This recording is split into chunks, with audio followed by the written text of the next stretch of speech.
people doing like shoulder flies with Campbell soup cans or whatever. What's going on, guys? Sam Brown here at elitefts, bringing you another quick video that I know you're going to enjoy.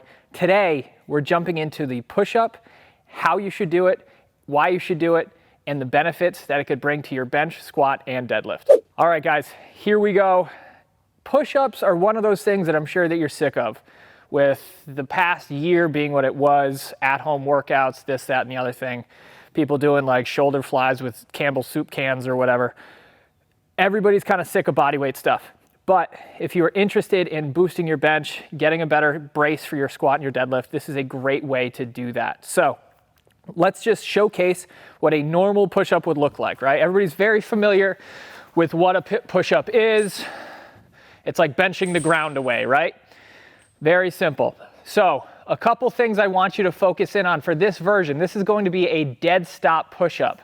This is not going to be the easiest version of a push-up you can do. But what we are going to be focusing in on is starting from the floor up, all right? So a couple key points when you're thinking about doing a push-up or you want to implement a dead stop push-up into your training is essentially your body position.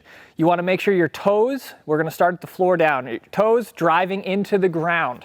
What this is doing is going to help you build tension throughout your entire body. Next up, you want to think about squeezing your butt, squeeze your glutes. Make sure your glutes are nice and tight, and you want to think about kind of driving that pelvis forward a little bit and making sure that that low back is nice and straight. So what I want you to do is just kind of relax. If you notice, his low back will sink. So when he drives his feet into the ground and squeezes his butt, low back nice and straight in a neutral position. Next up, we're going to focus in on where his hands are. Hands are not going to be out wide, so I don't want to see this, right? You can do it, but for this particular situation, I want to see hands nice and close, right outside the shoulders. What this is going to do, this is going to force you to drive those shoulders down and create tension in your upper back. If you want to come closer and take a look at this, this is essentially the position you're going to find yourself when you're benching on a bench for a bench press. I said bench 14 times, and that's totally fine. But the whole idea is we want to get those scaps down and back, stabilizing those lats, making that tension up here, everything nice and tight, right? So from this position, what I'm going to have Alex do is, again, brace everything nice and tight. Think of your body as doing a plank and then driving yourself up off the ground. Good, really good. Now come on down. So that looked really good. What you're going to see when you first start doing these is the separation between your hips and your shoulders. What we don't want to see is the shoulders rising before the hips. That's what this is going to look like. So we'll start with bring your shoulders up first. Good. See? What that tells you is a lack of brace in the torso that's connecting the upper body and the lower body. So how do we fix that? We say, hey, squeeze your glutes, squeeze the core nice and tight, drive those shoulders, pack everything down nice and tight, drive straight up off the ground. Boom, one piece, all right? Good, rest.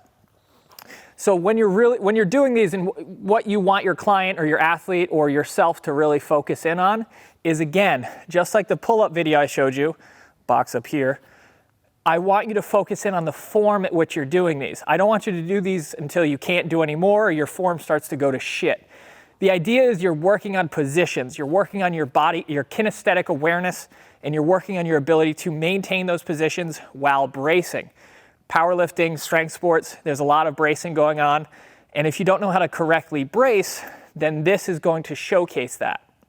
So this is a really good example of an exercise that you can do to kind of work on a few different things at once. You can work on your brace. You can work on that upper back tightness. You can work on externally rotating those shoulders and getting some more of those lats, right? You can work on getting the pelvis in a good position. So you can see where your breakdown will come based on your ability to get in this position. So what I'm going to demonstrate now, or what I'm going to show you now, so we'll stand up. If your client or athlete is having a problem bracing, or they don't really understand how to brace, or they're failing because their core starts to get loose, One really cool drill that I want to showcase to you guys, consider this a little bonus tip. Grab a band. I learned this probably 7 or 8 years ago. It's been one of the best tools that I've actually been able to implement with my clients and athletes.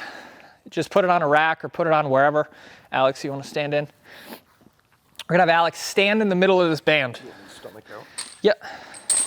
So you want to put the band in the space between your ribs and your pelvis, right? So think about right across your belly button.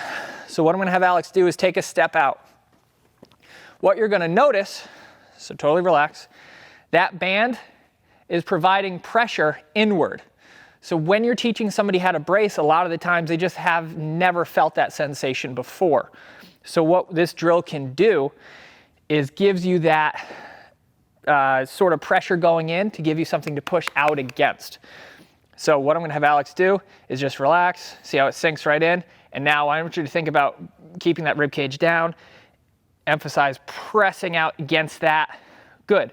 So as we notice with a brace, we're not always just focusing in on the belly breath itself. When you wanna stabilize your core, you wanna make sure you're in 360 degrees. So this drill can also do that. So Alex, if you wanna rotate towards the camera, now step out, same thing.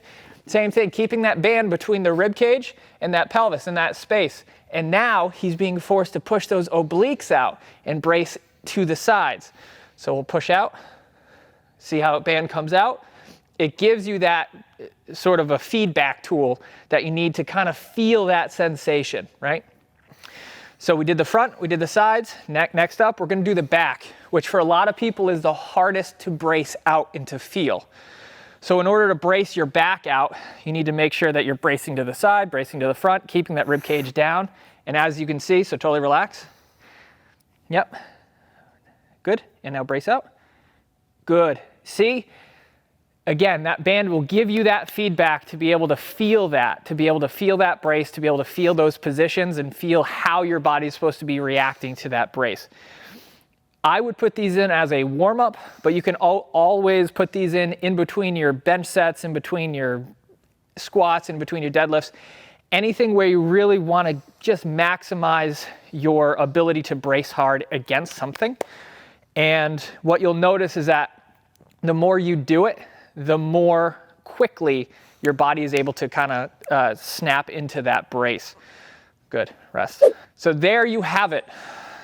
A dead stop push-up, which is a great tool to kind of showcase any sort of weaknesses you may have in your upper back or your core, as well as a really cool drill that you can implement in between your training sessions as a warm-up, as an accessory, as whatever you want to do to maximize your brace and to maximize the amount of force that you're actually able to produce with your upper body or your lower body. So thank you very much for checking out this video. If you enjoyed it, make sure you like, subscribe, ring the bell, and we'll see you in the next one.